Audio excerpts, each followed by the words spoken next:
Okay. We ready to do this? We ready to do this? I'm ready to do this. I'd like to introduce to the world my friend, Kris Cangelosi. Kris, how are you? I'm doing great. Thanks for asking me. Yeah, sure. So when people bump into you in an elevator and they say, hey, what's your name? What do you do? What do you say? Well, it depends who it is that I bump into. I just say I'm Kris Cangelosi and I am a dancer, is what I say. Indeed. So you and I have known each other for, I feel like 15 or so years. It's been a very long time. It's in the 2000 somewheres in there. Yes. Early. And we just finished a annual gig that we do, your Nutcracker you just put on, which, by the way, was very good. Thank Enjoyed you. it. Thank you. So my first serious question is, tell me how awesome I am to work with. I mean, what is it about me you love? Because... Well, I love you because you're honest. You do everything with expert, you're just an expert at what you do. Plus you were a dancer and you understand exactly what I'm trying to grab when it comes to videography and photography. So it's funny you should say that, because as I sit there and, hand on tripod and I'm watching those dances, there's a certain cadence to choreography and, you listen to that music and where they're going to finish and where they're going to land, and that helps with photography. And I'm glad you noticed. Oh yeah. I mean, you nail it every time, especially when they leap or you know that an extension is coming. Mm-hmm. There's only one person that's going to be the best person to do this. So you capture that person. That's what I love about you. So take us all the way back. So where did you grow up? Where did you, you from Baton Rouge? You yes. born and raised here? I am from Baton Rouge, went to Sacred Heart School, then later to St. Joseph's, and then LSU, graduated there. Dance started for me when I was 6. My mom brought me to her dance teacher, which was Powell Moe's, which was Miss Margaret Powell. Started in the tap and ballet. Loved it, loved the gymnastics part.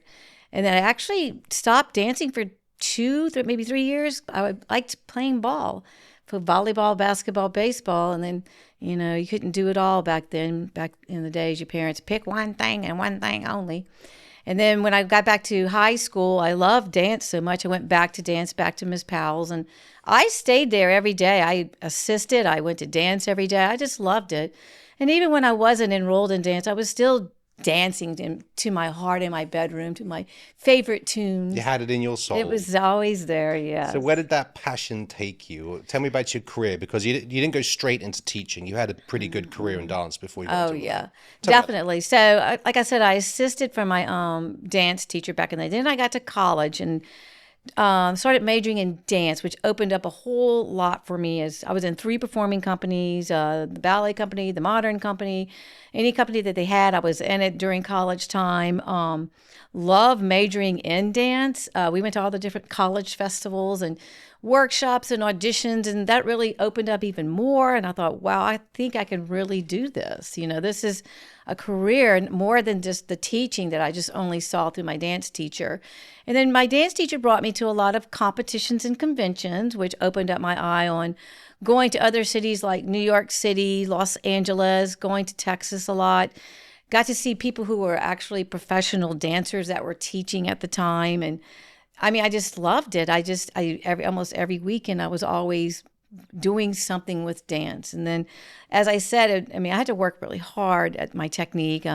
Some of it came naturally, the performing part, but technically, of course, I grew up in a jazz tap world.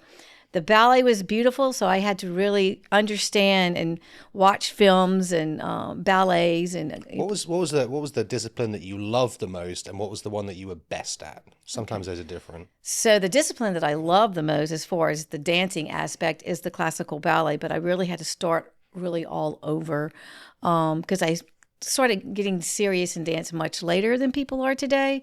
So, but I loved it. I love the discipline of it. I love the strictness, the format, the structure.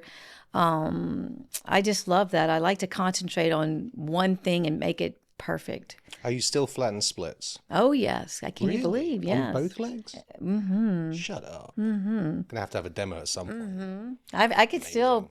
I can outstretch my students. It's scary. So what was one of the cooler experiences that you had, shows that you did that in your career before you got into teaching?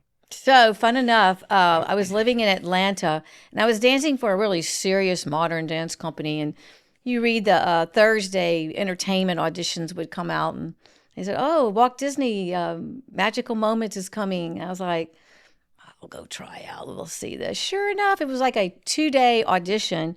They loved me all the way to the end, and then they pulled me to the side and they said, "We definitely want you for a dancing role, but we're going to ask you if you wouldn't mind please playing Mickey Mouse." I loved it. So I played Mickey, I played Sebastian, then I was in the dance ensemble for Be Our Guest and the big ending. Oh my gosh, the big ending. From which Give me a moment. I can't believe I just stopped. It was great. It was oh my gosh, a whole new world. yeah, Yeah, yeah. Aladdin.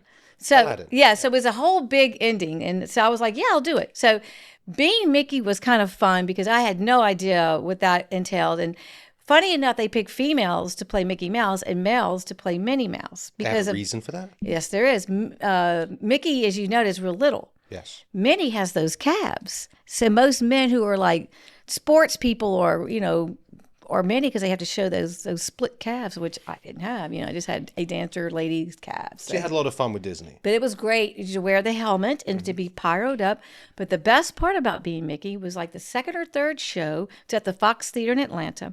I was so thrilled and so excited. I've never gotten such an applause at that loud.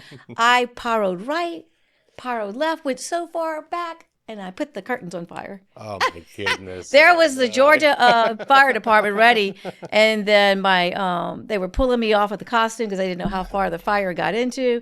But that was a fun experience, and we did that show, Magical Moments, for about I guess 3 weeks, and it was it was 11, 2, and 6, something like that. So how did you transition into the teaching side? Because you own your own school. So you were how long's that been happening for, and how'd you get into that? So I own my own school here in Baton Rouge. Right when I came back to Baton Rouge in 2003, the first couple of years, I wasn't sure whether I was even going to stay. I was recovering from cancer, so I just had different studios, actually called me up, or I called them up and contacted them, and I taught a couple of schools here in Baton Rouge, Hammond, New Orleans, just kind of skipped around. And interesting enough, I didn't realize how many students were following me. They wanted me to keep teaching them techniques. They were just so hungry for it. So it was around 2005, 2006, I decided to open up my own school. And I feel like that was where the next journey was. I was not intending to start a school at all. In fact, I wanted to head back to Atlanta was the plan, but that did not happen. Tell me about the school because how would you describe the school as far as like what's the curriculum and teach everything there?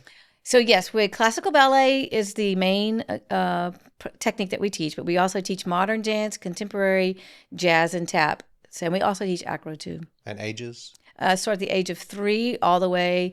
I mean, I have adults that come in, so 3 through adults. So, would you consider yourself like you're a place where kids go if they want to aspire to a career in dance? That's true. Yes. You have people at all the different ages and stages of that journey. Yes. So, how long have you been doing that for? And have you had any students kind of go through your school and go on to professional dance, that kind of thing? You tell me about some of those. So that's great that you say, because I started like 2005, 2006. So now those kids are now getting older.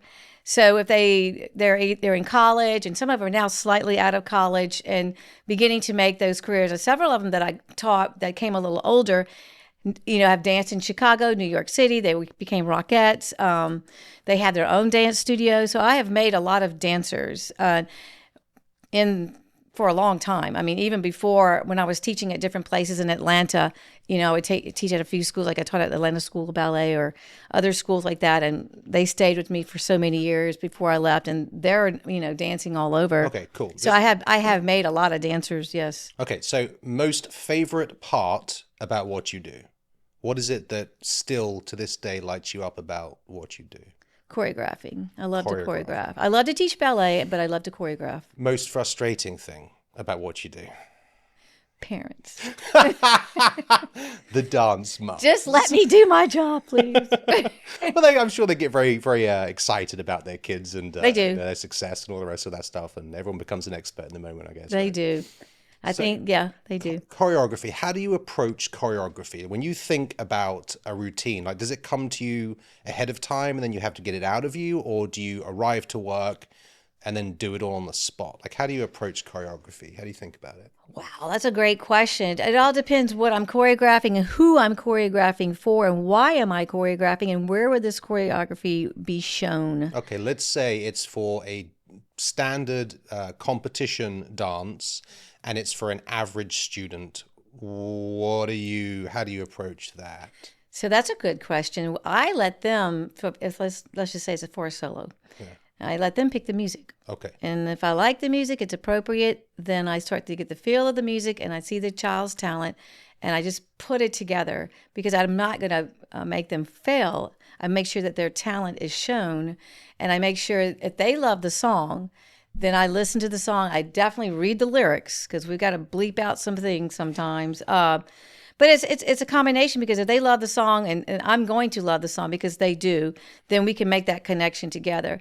If I'm doing a group piece and I select the song, then I have to choose my dancers that are going to deliver my message or my choreography or whatever story that I'm trying to do. They will deliver it while the other ones will be, in the back. I always say the background, but they are being a part of the connection, but aren't playing the main role. Yeah, and also, I mean, these kids, as they grow into themselves and become more talented, then they go from row 3 to row 2, and then eventually, maybe if they're good enough, they become this. I get how that goes. How do you think about the role of choreographer and dancer? Like, what is a dancer to a choreographer, and what is a choreographer to a dancer? A choreographer, okay, I'll back that up. A dancer can be a choreographer's best friend because if I see a fantastic dancer, I know what I can choreograph on that person. I just know that this dancer is going to make my choreography look beautiful if they're at a high level. And sometimes a worst nightmare for a dancer, because I've been in that place, is I don't like the choreography that they're putting on me, but I have to deliver it because that's what I've been hired to do. And it's just like an actor, an actress, or a singer, or whatever. Sure. You have to play the part because this is what they selected for you to do.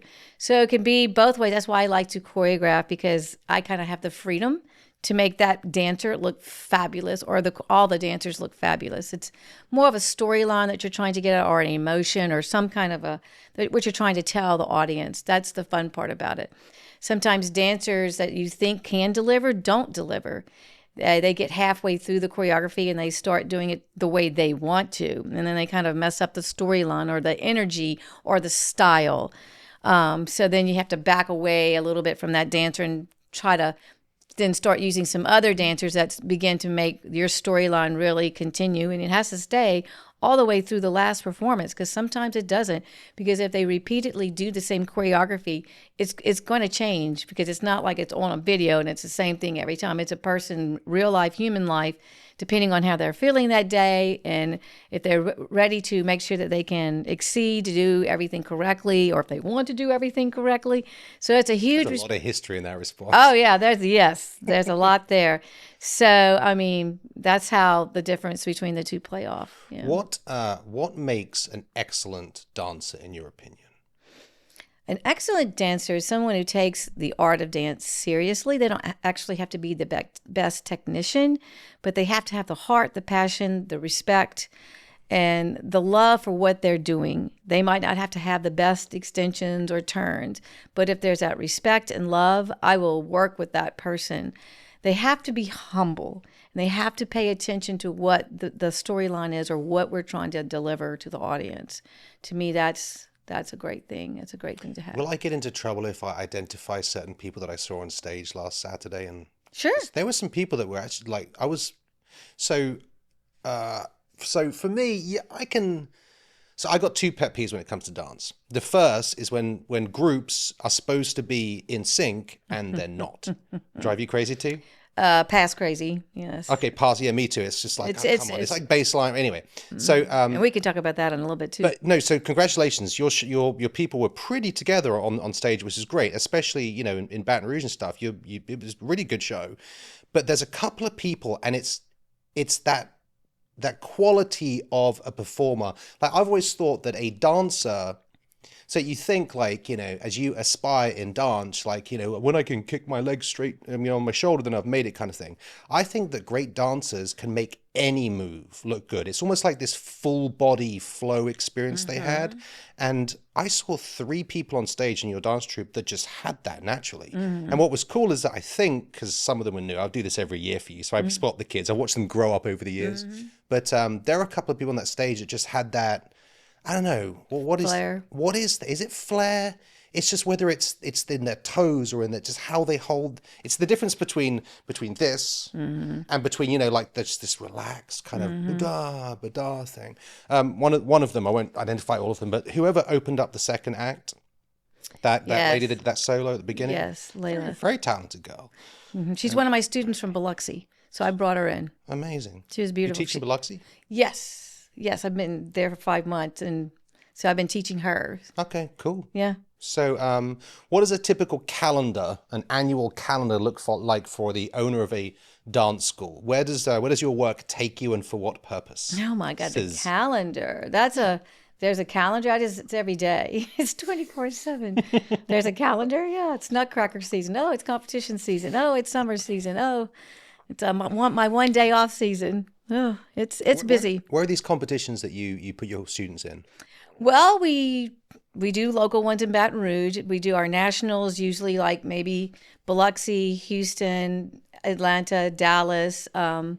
We've gone to California, but that those parents get a little crazy when you go a little more than 3 days and it's past 2 hour drive. So okay, it's that's a whole nother story there. But then you have your serious kids who like to really travel and go everywhere. So you got two levels of kids who want to go different places to make sure that you can match up with different dancers every weekend. You don't want to keep dancing with the same, competing against the same dancers every weekend. Sure. So that's why I mix it up and try to go at least to Lafayette, Biloxi, New Orleans, Baton Rouge. Try to give it a little bit more, because then you just see the same dancers over and over that are competing the same dance. How do you apply your skills? Because you do work with groups, organizations, and stuff as well.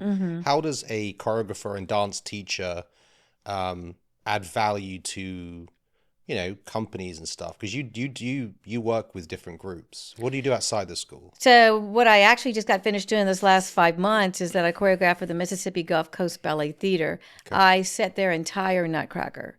Wow. So I would leave on Thursday and would return back Saturday night or Sunday morning. I did that for 5 months. We just had the show December 13th and 14th. It was great to work with that entire Gulf Coast. So I was doing that at the same time running and doing my Nutcracker here in Baton Rouge. And which was interesting is when I was working with both groups, they needed some of my dancers and I needed some of their dancers. So we got to collaborate, which was great. Cool. Yeah. So some of my dancers came down to Biloxi and we put them in fill-ins like Chinese or Angel or something like that. And then while I'm choreographing, I'm like, these people are wonderful. I want to expose them to, another audience. So they came and did Russian like Daniel did with his two boys. And that's where they came from? Yes. I didn't recognize it. Yeah, so cool. There were several of them that He was springy. Oh, yes. And he's danced all over the world as well as I have. So we have pretty much the same background. So it was great to have him there with his boys. Awesome. Also, another nod is there is a difference. You can't teach a boy like a girl. Mm-mm. And you've had some young men that have come up through your school that they look like male dancers when you're done with them. How do you teach? What's the difference? Like how do you teach a dude ballet versus a girl ballet so that the dude doesn't end up looking like a girl? Great question. So the word I'm going to use is I'm harder on them. When I ask for the girls to do 8 changements, I ask the boy to do 24 changements with beats. And it will challenge the girl, but it makes the boy, he has to deliver exactly what I'm asking him to do. When it comes to roles, I make them do a lot of pas de deux to where I was making sure that they would work out so they could lift girls. So they had a whole different other program that I had asked for them to do. And so when I would give them choreography, which it would show me whether they were doing the homework or not, such as lifts or turns. So I was just a little more, I guess the word is demanding. And I was harder on them and making them do things triple more, quadruple more than with the girls. The girls are lighter in form. The boys have more dynamics and legs and extensions and stuff than the girls do. Last thing I want to ask you about, and that's just as a pure physical exercise, dance. People don't think about this, but in order to do it at a decent to high level, you have to be in shape like a crazy person. So have you ever like taken your ballet class out to like, I don't know, U High or something, and had the football team go through like one of your ballet exercise classes or just general ballet things? No, but I really wish LSU would ask me to come in so the boys can kick. It would kick their butts. Oh, definitely. Maybe Lane Keefe will ask me to come. Maybe. Hello, Lane. Bring me in. Go to some hot yoga. He hangs out there a lot. Yeah, right next door. There's the ballet school right next to it. Awesome. Well, listen, I really appreciate your friendship and your time today. I just wanted to come in and talk dance. It's been wonderful. Appreciate you. Thank you so much. All right. Thank you.